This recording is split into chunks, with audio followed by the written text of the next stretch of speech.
యువరత్న బాలకృష్ణ హీరోగా నటిస్తున్న 100వ చిత్రం గౌతమిపుత్ర శాతకర్ణి. ఈ చిత్రంపై నందమూరి అభిమానులే కాదు, సినీ ఇండస్ట్రీ సైతం భారీ అంచనాలు పెట్టుకున్నారు. ఈ అంచనాలకు తగ్గట్టుగానే బాలకృష్ణ కష్టపడుతున్నాడు. ఇదంతా పక్కన పెడితే ఈ చిత్రంలో యంగ్ టైగర్ ఎన్టీఆర్ ఓ కీలక రోల్లో కనిపించబోతున్నాడనే వార్త ఇప్పుడు హాట్ టాపిక్ అయింది.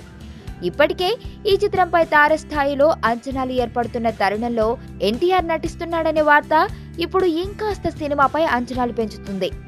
ఇది ఎంతవరకు నిజం అనేది తెలియాల్సి ఉంది.